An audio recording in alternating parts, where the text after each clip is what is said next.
اب میں یہی سوچ کر پریشان ہو رہی تھی کہ میں نے اوپر آ کر نہ جانے اچھا بھی کیا ہے یا نہیں. مجھے ان لوگوں کو اس طرح ڈسٹرب نہیں کرنا چاہیے تھا. میں واپس لوٹنے ہی لگی تھی جب دروازہ کھل گیا. سامنے ہی وقار کھڑا تھا. اس نے میرے ہاتھ میں ٹرے دیکھی تو کہنے لگا, بہن آپ نے بلا وجہ تکلف کیوں کیا؟ میں مسکرا دی اور بولی, نہیں, اس میں تکلف والی کون سی بات ہے؟ پھر یہ تو میرا فرض بنتا تھا. ویسے بھی اسلام میں ہمسایوں کے بہت حقوق ہیں, اور پھر آپ لوگ تو میرے ساتھ ہی رہنے لگے ہیں, مجھے اتنا تو کرنا ہی تھا. وقار بولا, دراصل طوبہ کھانا بنانے ہی لگی تھی, آپ نے زحمت کی. میں بولی, آج کے دن طوبہ بھی آرام کر لے. ویسے وہ ہے کہاں؟ میں ذرا اس سے بھی سلام دعا لے لوں. اتنا کہہ کر میں لاؤنج میں داخل ہونے ہی لگی تھی کہ وقار ایک دم سے میرے سامنے آ کر کھڑا ہو گیا تھا. وہ بولا, دراصل طوبہ سو رہی ہے, اس کے سر میں بہت درد تھا, تو میں نے کہا کہ تم سو جاؤ. اب اگر وہ آدھی نیند سے بیدار ہو گئی تو اس کی طبیعت بگڑ جائے گی. وہ بہت ہی نازک سی ہے, کچی نیند سے بیدار ہو جائے تو اس کی حالت غیر ہو جاتی ہے. میں نے سر ہلا دیا اور واپس نیچے چلی آئی, مگر میرے ذہن میں ہزاروں قسم کے سوالات نے سر اٹھا لیا تھا. میں تو یہی سوچتی رہ گئی تھی کہ وقار نے ایک ہی لمحے میں کیسا پینترا بدلا تھا. پہلے تو وہ کہہ رہا تھا کہ طوبہ کچن میں ہے اور کھانا بنا رہی ہے, اور فوراً سے یہ بھی کہہ دیا کہ وہ تو سو رہی ہے. مجھے اس بات کا احساس شدت سے ہو رہا تھا کہ دال میں کچھ نہ کچھ کالا تو ضرور ہے. میں اس متعلق سوچنا نہیں چاہ رہی تھی, کیونکہ وہ لوگ یہاں کرایہ دار کے طور پر آئے تھے کہ آج کی رات کتوں کے بھونکنے کی آواز کے ڈر میں نہیں گزرے گی. پھر مجھے کسی دوسرے کے حال کا تجسس بھی نہیں کرنا چاہیے تھا. میں نے وضو کیا اور نماز پڑھنے لگی تھی. نماز اور قرآن پاک کی تلاوت کے بعد میں نے بھی کھانا کھا لیا تھا. مجھے اس بات کا 100% یقین تھا کہ طوبہ میرے پاس ضرور آئے گی اور کھانے کے لیے شکریہ ادا کرے گی, کیونکہ وزادار لوگ یوں ہی کسی کا تحفہ بغیر شکریہ ادا کیے نہیں رکھتے. مگر یہ میری خام خیالی ہی ثابت ہوئی تھی. میں نے بہت دیر تک طوبہ کا انتظار کیا تھا, مگر وہ نیچے نہیں آئی تھی. اسی لیے میں اپنے کمرے میں سونے کے لیے چلی گئی تھی. آج مجھے چوروں سے ڈرنے کی کوئی ضرورت نہیں تھی. مجھے یقین تھا کہ آج کی رات میری بہت سکون سے کٹے گی. میں آرام سے سو گئی تھی, مگر آدھی رات کے وقت میں ہڑبڑا کر اٹھ بیٹھی تھی. میں یہی سوچ رہی تھی کہ آخر میری آنکھ کیسے کھل گئی. تبھی میرے کانوں میں کسی لڑکی کے چیخنے کی آواز پڑی تھی. ایسا لگ رہا تھا کہ چیخنے والی لڑکی بہت ہی تکلیف میں مبتلا ہے. مجھے بے تحاشا خوف آیا تھا. میں شروع سے اتنی ڈرپوک نہیں تھی, لیکن جب سے حمید کا انتقال ہوا تھا مجھے تو پتے کے ہلنے سے بھی ڈر لگنے لگا تھا. میں نے اپنے کانوں پر ہاتھ رکھ لیا تھا. یہ آواز تھمی نہیں تھی, بلکہ لمحہ بلمحہ بڑھتی چلی جا رہی تھی. میں نے خود کو بیڈ پر گرا لیا اور کانوں پر ہاتھ رکھ کر آیت الکرسی کی تلاوت کرنے لگی تھی. یوں ہی کرتے کرتے پوری رات کٹ گئی تھی. صبح فجر کی اذان کی آواز سنائی دی, تب کہیں جا کر لڑکی کے چلانے کی آوازیں تھمی تھی. میں نے اٹھ کر وضو کیا اور نماز پڑھنے لگی تھی. مجھے اپنی حالت پر افسوس ہوتا تھا. ایسا ہی لگتا تھا کہ میں پاگل ہو جاؤں گی. خیر, نماز پڑھ کر میں سونے کے لیے لیٹ گئی تھی. صبح 8 بجے میری پھر سے آنکھ کھل گئی تھی, تو میں اٹھ کر باہر لاؤنج میں آ کر بیٹھ گئی. تبھی مجھے وقار نظر آیا. وہ نیچے آ رہا تھا. جب اس کی نظر مجھ پر پڑی تو بہت گھبرایا ہوا لگا تھا. اس نے مجھے سلام کیا اور جلدی سے وہاں سے نکل کر باہر چلا گیا تھا. شاید وہ میرے سوال سے ڈر کر جلدی سے باہر نکل گیا تھا. وقار کے حلیے سے یہی ظاہر ہو رہا تھا جیسے وہ آفس کے لیے نکلا ہو. میں نے اٹھ کر اپنا ناشتہ بنایا. اب تک وقار واپس نہیں آیا تھا, تو اس بات کی تصدیق ہو گئی تھی کہ وہ واقعی ہی کام کے سلسلے میں گھر سے باہر نکلا ہے. میں نے اس موقع کو غنیمت جانا تھا, کیونکہ کل سے میری طوبہ کے ساتھ ایک بار بھی ملاقات نہیں ہوئی تھی. میں اس کے ساتھ بیٹھ کر باتیں کرنا چاہتی تھی, اس کے حالات کے متعلق جاننا چاہتی تھی. اسی لیے میں سیڑھیاں چڑھ کر اوپر والے پورشن کی جانب آ گئی تھی. میں نے دروازہ کھٹکھٹایا اور اس انتظار میں کھڑی ہو گئی کہ ابھی طوبہ دروازہ کھول دے گی, مگر اس نے دروازہ نہیں کھولا تھا. اور یہ کوئی عام بات نہیں تھی. وہ لڑکی کل سے میرے گھر آئی ہوئی تھی, مگر میں نے اس کی ایک جھلک بھی نہیں دیکھی تھی. میں واپس پلٹنے کے بجائے پھر سے دروازہ کھٹکھٹانے لگی تھی. تبھی طوبہ کی گھبرائی ہوئی آواز مجھے سنائی دی تھی. وہ کہنے لگی, سدرا باجی یہ آپ ہی ہے نا؟ میں بولی, ہاں ہاں میں ہوں, تم دروازہ تو کھولو. اور تب مجھے طوبہ کے سسکنے کی آواز آئی تھی. وہ بولی, باجی میں دروازہ کیسے کھولوں, مجھے تو باہر سے وقار تالا لگا کر گئے ہیں. میں اس کی بات سن کر ششدر رہ گئی تھی. تبھی میری نظر دروازے پر لٹکتے چھوٹے سے تالے پر پڑی تھی. میں بولی, طوبہ تمہارا شوہر تمہیں باہر سے بند کر کے کیوں گیا ہے؟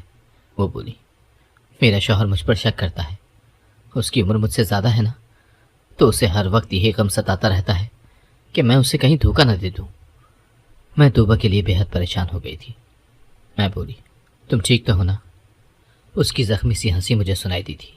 وہ بولی، ہاں کہنے کو تو میں بالکل ٹھیک ہوں، میرے پاس دنیا کی ہر چیز موجود ہے، روپیہ، پیسہ، کپڑے، جوتے، میرا فریج طرح طرح کے کھانوں سے بھرا پڑا ہے، مگر میں خوش نہیں ہوں۔ مجھے بہت زیادہ دکھ ہو رہا تھا۔ میں بولی، طوبیٰ میں تمہارے لیے کیا کر سکتی ہوں؟ مجھے بتاؤ، میں تمہاری مدد کرنا چاہتی ہوں۔ وہ بولی، میری مدد تو میرے سگوں نے نہیں کی، آپ کیا کریں گی؟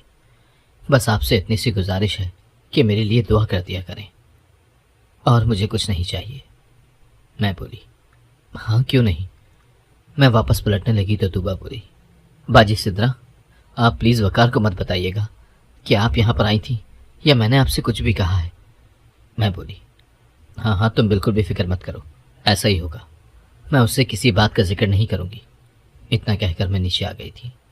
مجھے رہ کر طوبیٰ کے والدین پر غصہ آ رہا تھا کہ آخر انہوں نے ایسا کیا ہی کیوں تھا۔ انہوں نے اپنی پھول سی بچی کی شادی ایک بڑی عمر کے مرد سے کیوں کر دی جو اپنی ساری زندگی اس پر شک کرتے ہوئے گزار دے گا۔ شام ہوئی تو وقار واپس آ گیا تھا۔ مجھے سلام کر کے وہ اوپر چلا گیا تھا۔ میں سوچنے لگی کہ کاش وقار اپنی بیوی کو یوں قید میں نہ رکھتا تو کتنا اچھا ہوتا۔ چلو ہم دونوں لڑکیوں کی آپس میں دوستی ہو جاتی، ہم اپنے غم بانٹ لیتی، مگر اب کیا ہو سکتا تھا۔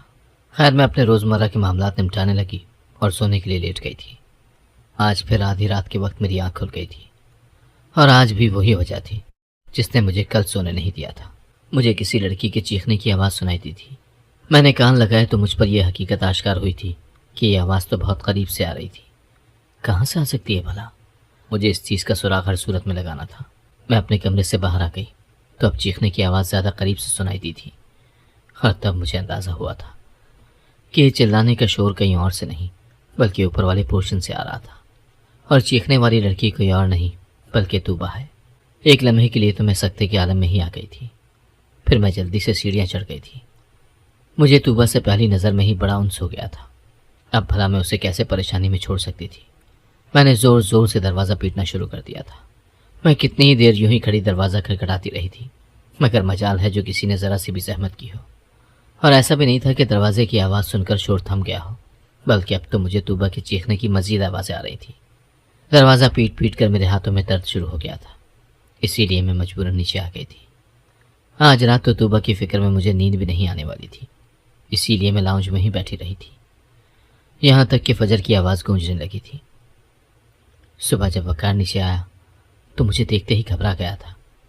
وہ باہر نکلنے لگا تو میں بولی، وقار صاحب میری بات سنیں۔ میں نے اس شخص کے چہرے پر خوف سا بھرتا ہوا دیکھا تھا۔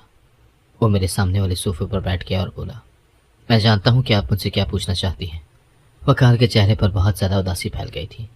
وہ بولا، آپ کو طوبیٰ کی فکر ہو رہی ہے نا کہ وہ کیوں چیختی رہتی ہے؟ مجھے بھی اس کی بے تحاشا فکر ہوتی ہے، مگر میں کچھ بھی کرنے سے قاصر ہوں۔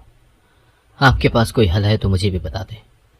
میں نے دیکھا تھا کہ وقار کی آنکھوں سے آنسو نکل رہے تھے، اور وہ مجھ سے نظر بچا کر اپنے آنسو صاف کر رہا تھا۔ میں بولی، آپ مجھے یہ بتائیں کہ اس کے ساتھ مسئلہ کیا ہے، تبھی تو کوئی حل بتا پاؤں گی۔ تب وقار نے سر اٹھایا اور میری آنکھوں میں آنکھیں ڈال کر بولا، طوبیٰ کا سب سے بڑا مسئلہ اس کے ناپسندیدہ شخص سے شادی ہے۔ میں نے حیرت سے وقار کی جانب دیکھا تھا تو وہ ہنس دیا اور بولا، میری شکل و صورت کو غور سے دیکھیں اور مجھے بتائیں کہ کیا طوبیٰ جیسی لڑکی میرے ساتھ خوش رہ سکتی ہے؟ اس دن تو آپ نے بھی مجھے اس کا باپ سمجھ لیا تھا۔ مجھ سے بس یہی غلطی سرزد ہوئی تھی کہ میں طوبیٰ کے باپ کی باتوں میں آ گیا تھا۔ اس نے مجھ سے 10 لاکھ روپے قرض لیا تھا۔ اس نے 2 سال کے وعدے پر لیا تھا اور 5 سال گزر گئے تھے، وہ قرض نہیں لوٹا رہا تھا۔ میں اسے مہلت پر مہلت دیتا رہا، مگر اب میری بھی بس ہو گئی تھی۔ میں نے کہہ دیا کہ اگر اب میرے پیسے واپس نہ کیے تو میں تمہیں پولیس کے حوالے کر دوں گا۔ تو وہ کہنے لگا کہ میرے پاس تمہیں دینے کے لیے 1 ٹکا بھی نہیں ہے، تم یوں کرو کہ پیسوں کے عوض میری بڑی بیٹی سے شادی کر لو۔ مجھے اس کی بات نامناسب لگی تھی۔ میں بولا، تم یہ کیا کہہ رہے ہو؟ اس نے جھٹ سے اپنی بیٹی کی تصویر میرے سامنے کر دی اور بولا کہ اگر تم اس سے شادی نہیں کرو گے تو میں کسی اور سے پیسے لے کر اس کو رخصت کر دوں گا۔ دراصل میری شادی بہت کم عمری میں ہوئی تھی۔ میں فقط 22 برس کا تھا اور میری بیوی 18 برس کی تھی۔ ہم دونوں ایک دوسرے کے سنگ بہت خوش تھے، مگر پھر وہ اولاد جنتے ہوئے انتقال کر گئی۔ نہ اولاد بچی اور نہ ہی بیوی۔ میں نے اپنی بیوی کے ساتھ وفا نبھائی اور 65 برس کی عمر کو پہنچ جانے کے باوجود بھی دوسری شادی نہیں کی تھی، مگر اب مجھے تنہائی کا احساس بڑی شدت سے ہوتا تھا۔ جی چاہتا تھا کہ کوئی میرا بھی ہو جس سے میں اپنا دکھ سکھ بیان کر سکوں، میں کسی کی سنوں اور کوئی میری سنے۔ میں طوبہ کے باپ کی باتوں میں آ گیا اور شادی کے لیے ہاں کہتی تھی۔ شادی کی رات طوبہ نے میرے منہ پر تھپڑ مارا اور مجھ پر تھوک دیا۔ کہنے لگی کہ میں تمہاری کبھی بھی نہیں ہو سکتی، تمہیں شرم آنی چاہیے تھی اپنی بیٹی کی عمر کی لڑکی سے شادی کرتے ہوئے۔ اب وہ ہر رات مجھے زج کرنے کے لیے چیختے چلاتی ہے۔ اسی وجہ سے مجھے اپنا آبائی گھر بھی چھوڑنا پڑ گیا، کیونکہ لوگ مجھ پر شک کرتے تھے کہ شاید میں اپنی بیوی پر تشدد کرتا ہوں۔ میں یوں ہی گھر بدلتا رہتا ہوں اگر مجھے کہیں امان نہیں ملتی۔ لوگ طوبہ کی وجہ سے مجھے جینے نہیں دیتے۔ اب یہ میرا چوتھا گھر ہے۔ میں نے یہاں آ کر اس کے آگے ہاتھ بھی جوڑ دیے تھے اور بولا تھا کہ مجھے آخری عمر میں یوں ذلیل مت کرو، تمہیں خدا کا واسطہ ہے مجھے جی لینے دو۔ مگر وہ یہاں آ کر بھی اپنی حرکتوں سے باز نہیں آئی۔ لیکن آپ کو ایک بات بتاؤں، اس میں طوبہ کا بھی کوئی قصور نہیں ہے۔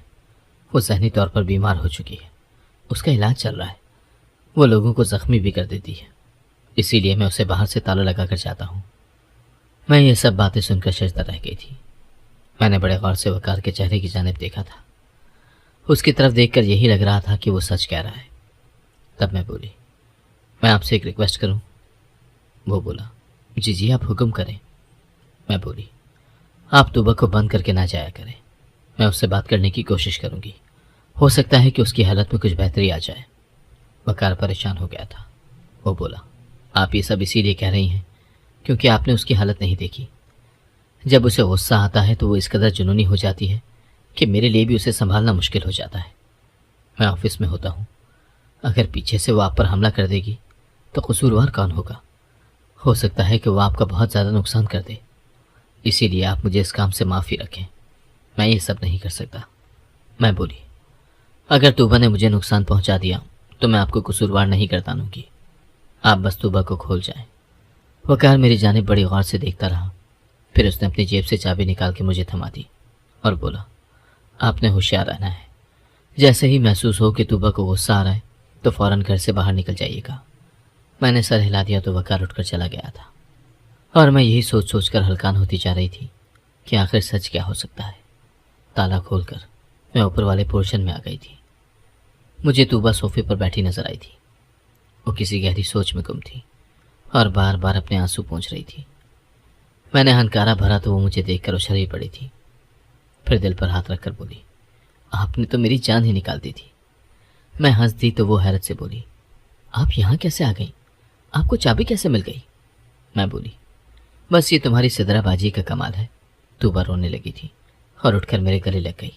وہ بولی، باجی مجھے بہت عرصے سے کسی ایسے کندھے کی تلاش تھی جس پر میں سر رکھ کر رو سکتی۔ طوبہ تمہیں رونے کی ضرورت نہیں ہے، تمہاری باجی تمہارے پاس ہے۔ میں آج یہاں تم سے بہت ہی ضروری بات پوچھنے آئی ہوں۔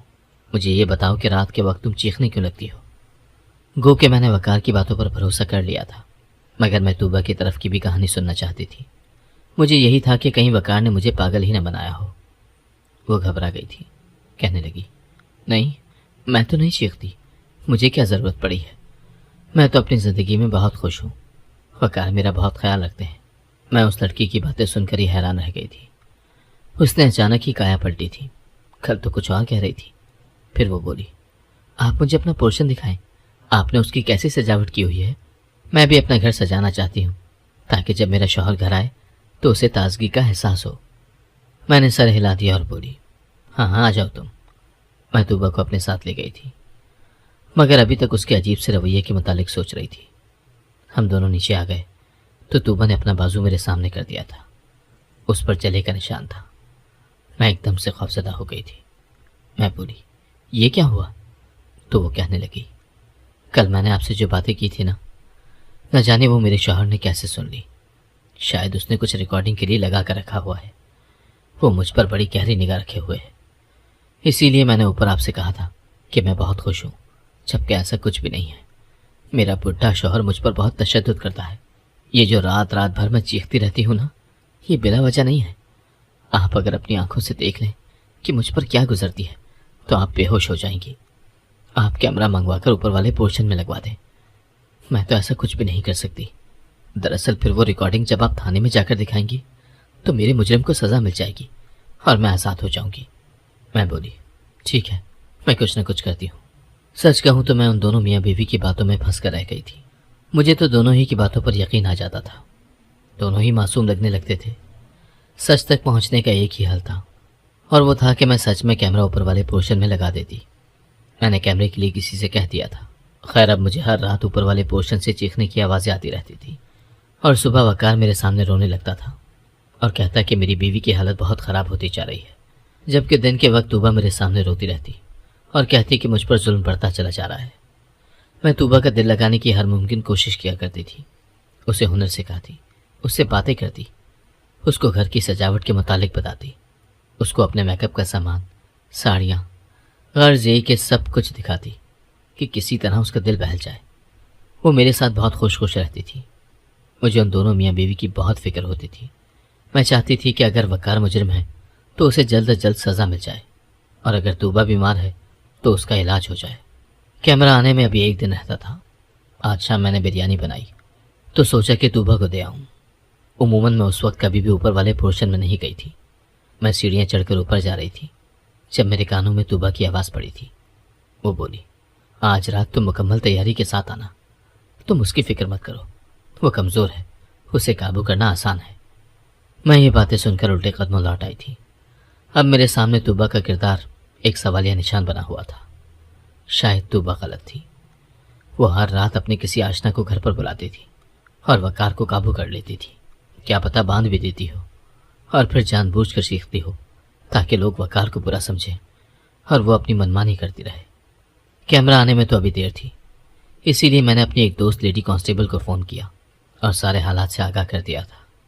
میں اس سے بولی کہ مجھے تمہاری مختصر سی ٹیم کی ضرورت ہے، میرے گھر آ جانا، لیکن مکمل رازداری سے آنا۔ اس نے حامی بھر لی تھی۔ میں کھانا کھا کر اپنی دوست کا انتظار کر رہی تھی۔ پھر نہ جانے کیا ہوا، میری آنکھ لگ گئی۔ آنکھ کھلی تو میں ہسپتال میں تھی۔ میں نے اپنے ارد گرد حیرت سے دیکھا تھا۔ میری دوست میرے سامنے کھڑی تھی۔ میں بولی، نجمہ میں یہاں کیسے آئی ہوں؟ وہ ہنس دی اور بولی، سدرا تم بہت بڑا کارنامہ کر کے آئی ہو۔